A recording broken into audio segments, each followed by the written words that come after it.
Hey, welcome to this new show that I'm doing.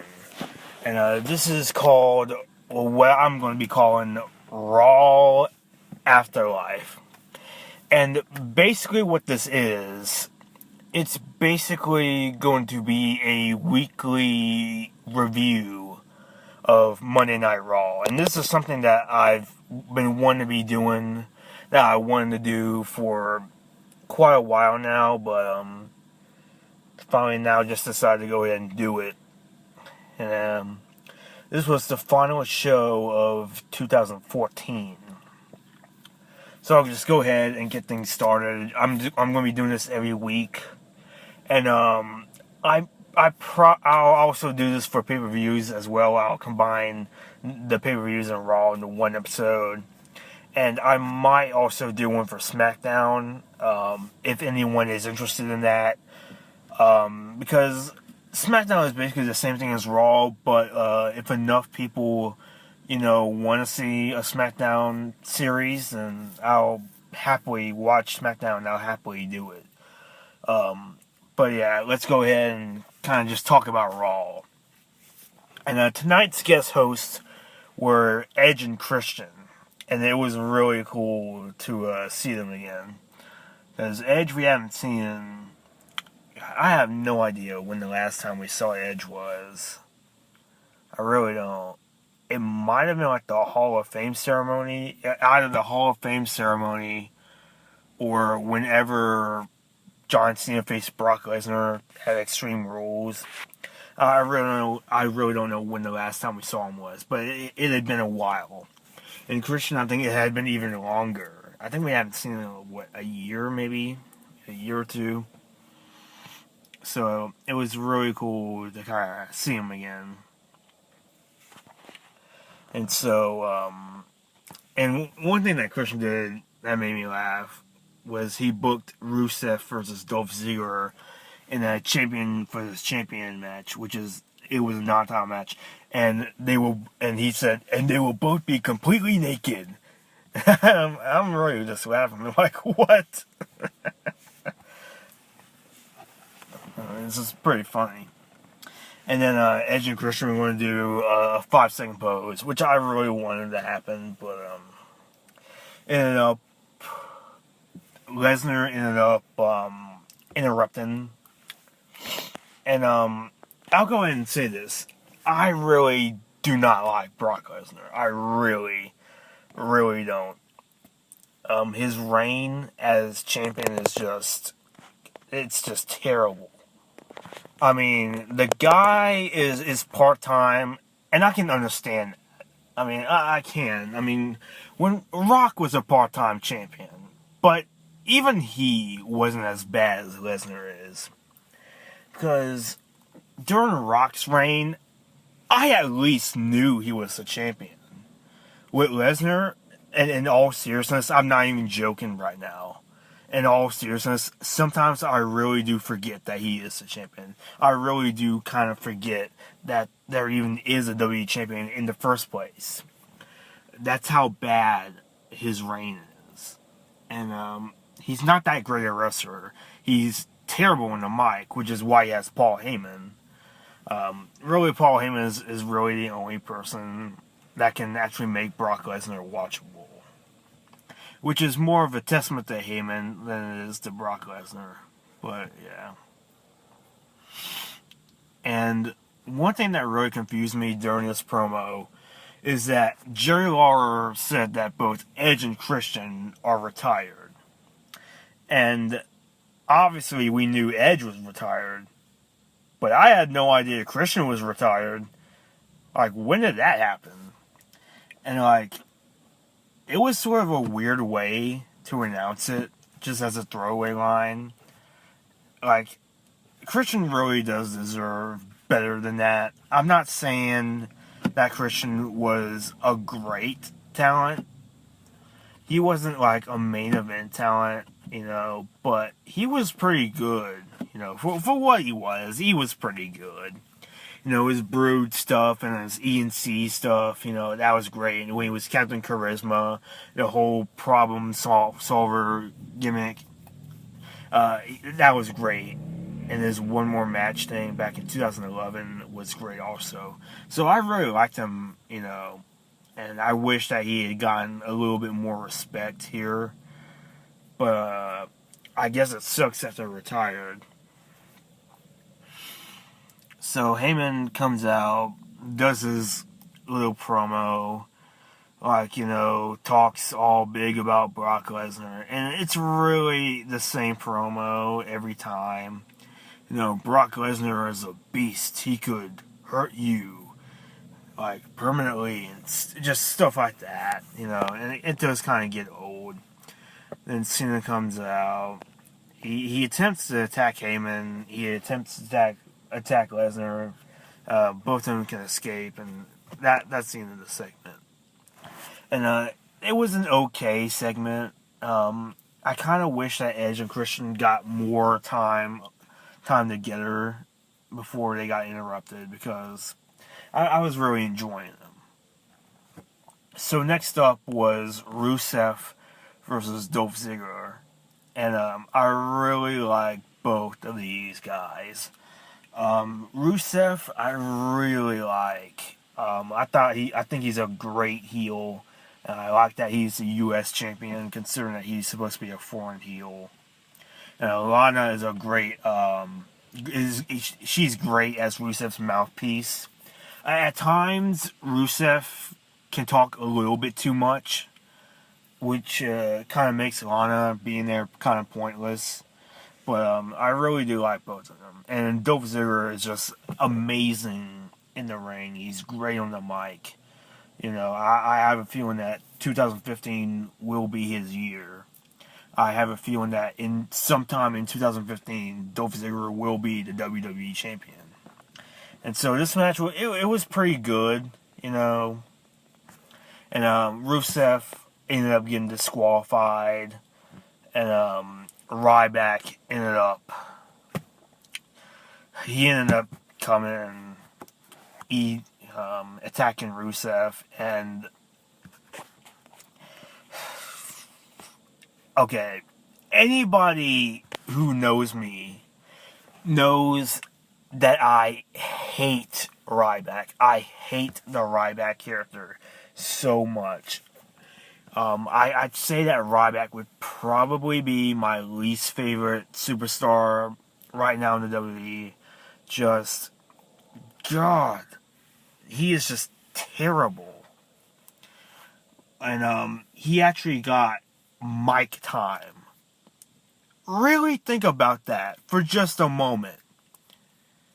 People like AJ, Paige, hell, even the Divas, they can't get decent mic time at all. They can't even get decent ring time. And I'll get to that in just a minute. But they can't get mic time.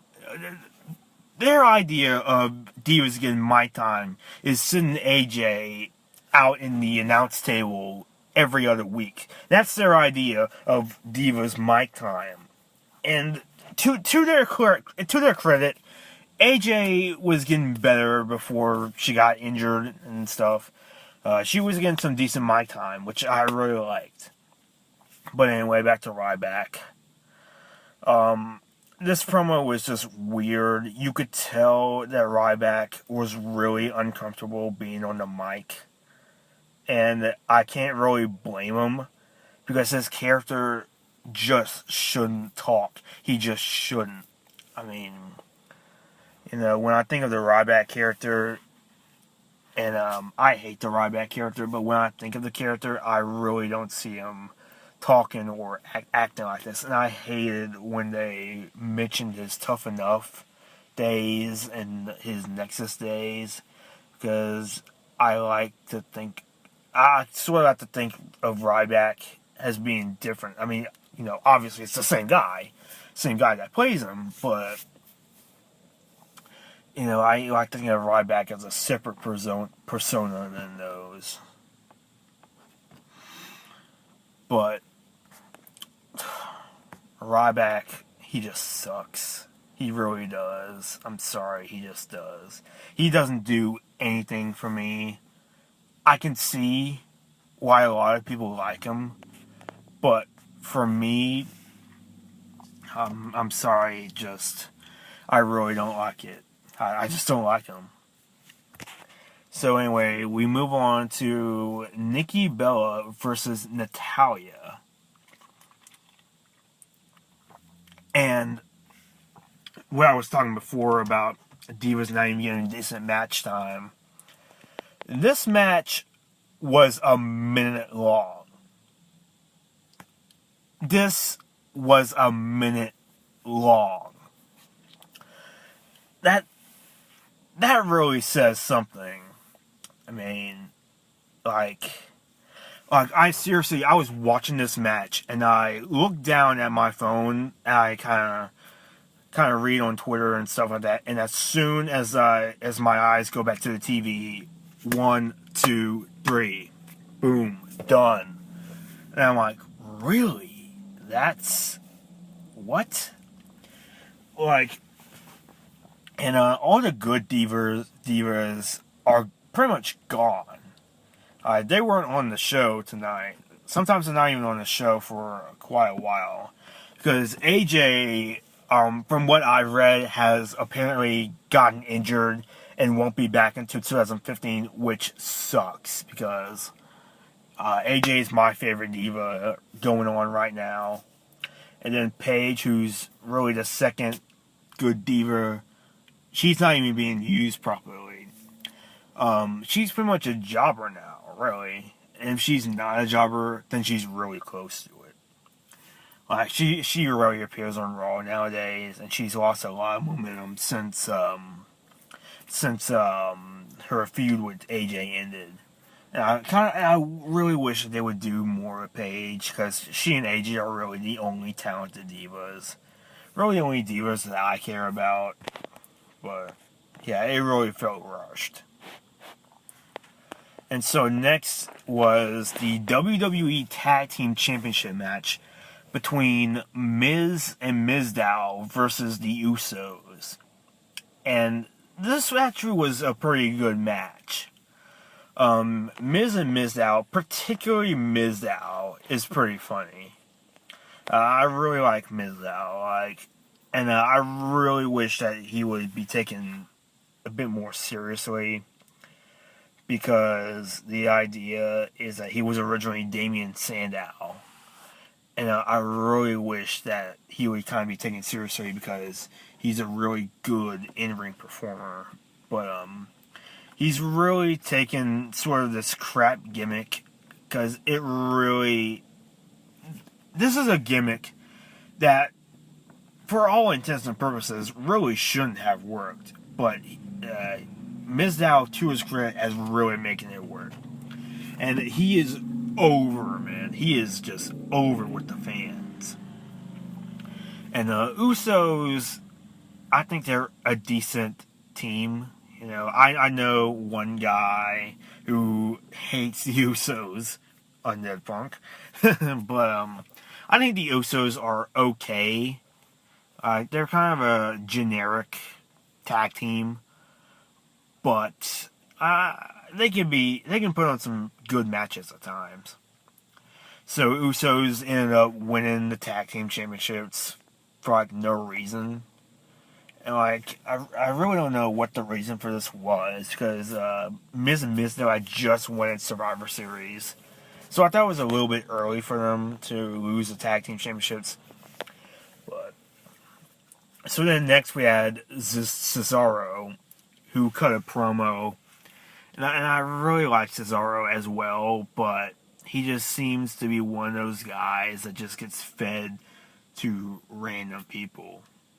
And so he said the WWE decision maker says he doesn't connect in the ring, and you do every time he's in the ring, and blah blah blah and stuff like that.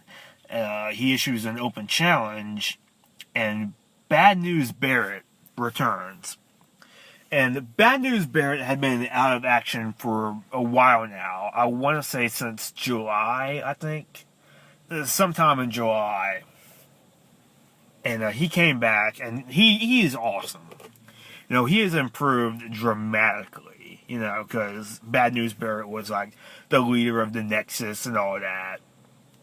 And then he kind of got lost in sort of in the mid card, lower to middle mid card, and then finally he came up with this pretty good heel gimmick. And the only thing I'm worried about is that he's going to be a baby face, and I really don't think that gimmick is going to work because the catchphrase is over with the fans, but the gimmick is really more of a heel gimmick. But perhaps it could work as sort of an anti-hero kind of gimmick. I mean, we'll just have to wait and see, because I can't wait to see what more Bad News Bear has to do. And I really hope that Cesaro can get out of this slump that he's in, because he's way too talented to be a jobber. So next up was Luke Harper versus Jack Swagger. And it was a decent match, but it was also a really random match between two people that really have no direction at the moment. Jack Swagger hasn't done anything relevant since Rusev around SummerSlam or so. And Luke Harper just lost the Intercontinental title. I don't know if it's last week on Raw or if it was a couple weeks ago, but it wasn't too long ago that he lost. And right now he doesn't really have any direction. But I really like Luke Harper. I mean, I really do. He definitely looks like a hardcore brawler, you know. And Jack Swagger, I couldn't care less about. But next up is Roman Reigns versus Seth Rollins. And I really like these two. Rollins probably more than Roman Reigns, so I really like Roman Reigns as well. And Seth Rollins, I'll talk more about him later on. But he's a really great heel. He's probably my favorite superstar going right now in the WWE. He is amazing. And this match was pretty good. The only problem was before the match, Big Show came on commentary. And it became super obvious what the finish was going to be. It was going to be Big Show interfering, blah, blah, blah, stuff like that. It was just really obvious. I kind of had a feeling that Big Show was going to interfere anyway, even if he wasn't on commentary. But it would have made it a bit less obvious. And so they announced that next week on Raw, it's going to be Bray Wyatt versus Dean Ambrose in an ambulance match. And as much as I like these two, their feud really needs to end. And to their credit, it sounds like it's going to end next week, which I'm really glad, because I want both these guys to move on. Because while I really like their feud, they've been putting on some amazing matches. But the problem is they really don't have anywhere else to go in the storyline. They just have hardcore matches, and that's about it. There's really nowhere else to go with it. So I'm really looking forward to seeing these two move on to something else. I'm hearing that Bray Wyatt is going to face The Undertaker at WrestleMania, provided that Undertaker feels healthy enough, which would be really interesting. It kind of loses its appeal since Undertaker is no longer undefeated at WrestleMania. But I think they can still get something good out of that. I'm really looking forward to the ambulance match. I think it's going to be another great match between those two. And so Daniel Bryan also showed up, and they were kind of teasing that he might retire, because he sent out a tweet earlier in the day that said, like, every man reaches a crossroads in his life, and I've reached mine. Can't wait to tell you all about it tonight. And all the announcers kept teasing that he was going to retire. And as soon as they said that, it became kind of obvious that he wasn't going to retire. And he said that he was going to enter the Royal Rumble. And it kind of it becomes harder to guess who's going to win the Royal Rumble now, because there's been rumors going around that Roman Reigns might win it, but now with this, Daniel Bryan might also win it. And honestly, I'd rather see Roman Reigns win it, because I don't really want to see Daniel Bryan go for the championship again, because, and I'll just be honest, I'm not the biggest Daniel Bryan fan in the world. Now let me clarify. I don't hate Daniel Bryan. I actually do like Daniel Bryan. I just don't like him as much as a lot of people do. Mainly it's his mic skills. I think he has below average mic skills, but his in-ring work is phenomenal. So he's kind of a double-edged sword for me. But I do like Daniel Bryan.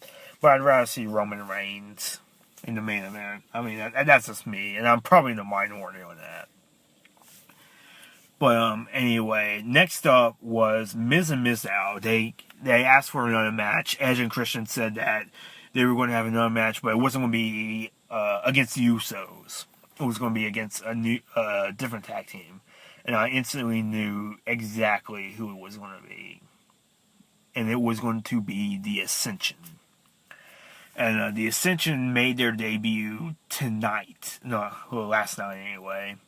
Like their official WWE debut, because they were on NXT for a couple of years. And they were a really cool tag team. But it really annoys me that they keep getting compared to the Road Warriors. I think that's really unfair. And I can see why they keep getting compared to it, but, like, the team just debuted, for God's sake.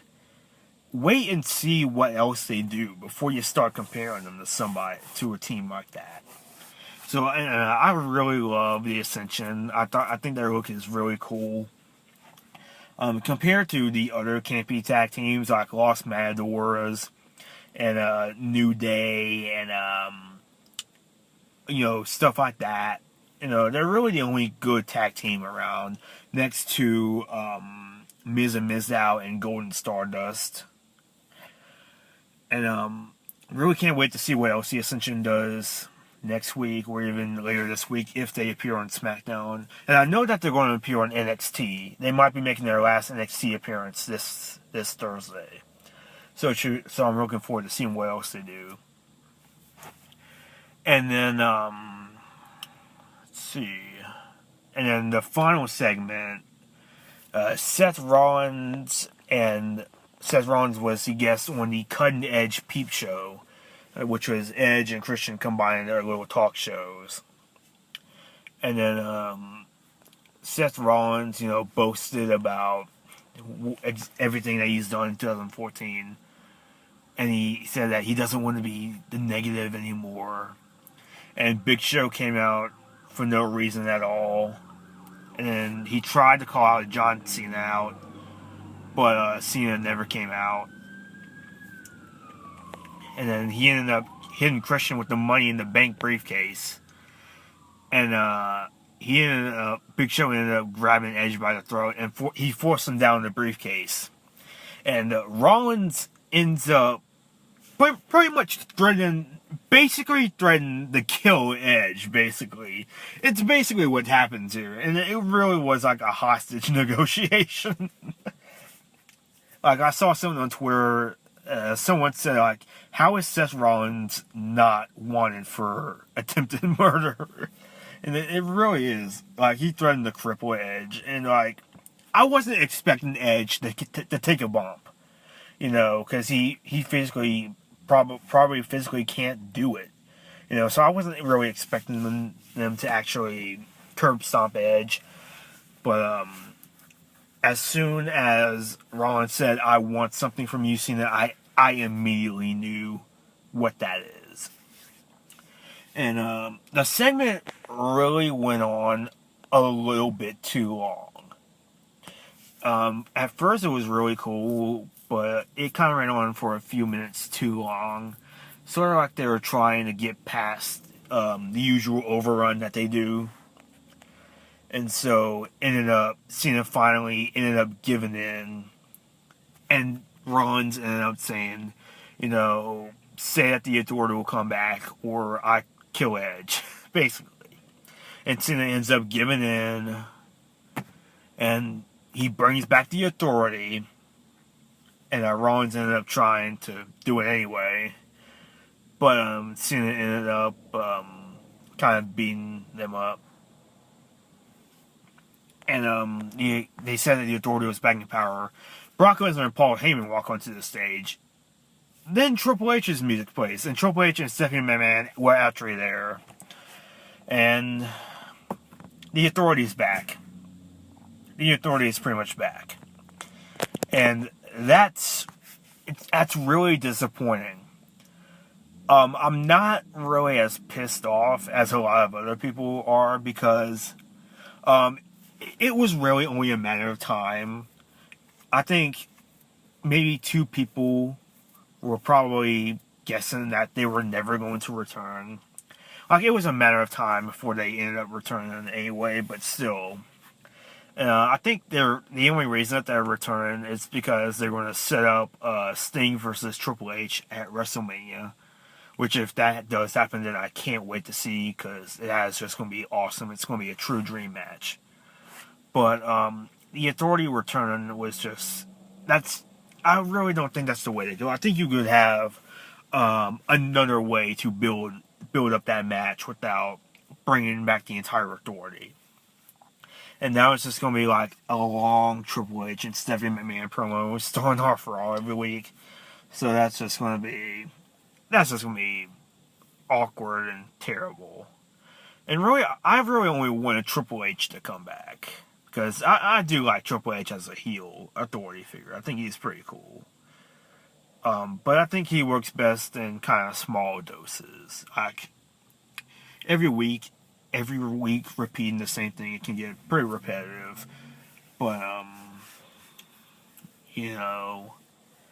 I do like Triple H, So, hopefully it won't be too bad. But, we'll see what happens. So overall, the final Raw of 2014, it was a decent show. And that's really all Raw is nowadays, just a decent show. It's never a great show, but it's never a bad show. It's just a decent show. And hopefully in 2015 they can kind of regroup and do some really exciting things. Because, I'll always be a WWE fan, even though they can do some stupid things sometimes. I've been watching WWE since I was 6, really 5, actually. Really, since I was 5 years old, really. So, I'll always be a WWE fan, no matter what. My love for WWE will never, ever die. So, I'm interested to see what they do next Monday, but I'll be even interested to see what they do Friday night on SmackDown. And I'm going to be doing SmackDown as well. So, it'll be interesting to see what happens in WWE in 2015.